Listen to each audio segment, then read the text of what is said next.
ভূত ছেড়ে পালিয়েছে। একদম ঠিক বলেছিস। তাহলে গোপাল দাদু তুমি ভূত তাড়িয়েই ছাড়লে। তোমার এলেম আছে বটে। দাঁড়া দাঁড়া, সবে তো একটা হলো, এবার সব কটাকে তাড়াবো। তবে ঝাঁঝটা একই রকম রাখতে হবে বুঝলি, আর তোদের কিছু কাজ করতে হবে।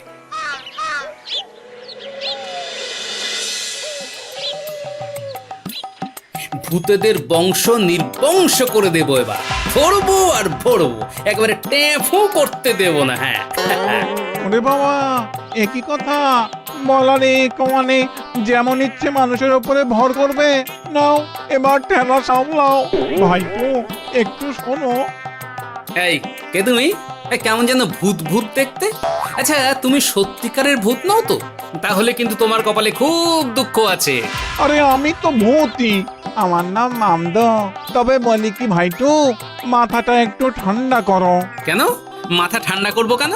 আমি তো তোমাদের গোষ্ঠী শুদ্ধকে ঠান্ডা করতে এসেছি, নিরীহ মানুষদের শরীরের ভেতরে ঢোকা বের করছি। এমনটা করো না ভাইটু, ভূতেরা তো এমনিতেই মরে বেঁচে আছে, এরপরে যদি তাদের ওপরে চোটপাট চালাও তাহলে ভূতেরা কোথায় যাবে বলো? যা বুঝছি মামদো তাহলে অন্য ভূতের মতো নয়। হ্যাঁ, দেখে দেখে ভালো ভূতের সাথেই দেখা হয়েছে, তাই এই পড়ে পাওয়ার সুযোগটা কাজে লাগাতে হবে। কি ভাবছো বলো তো?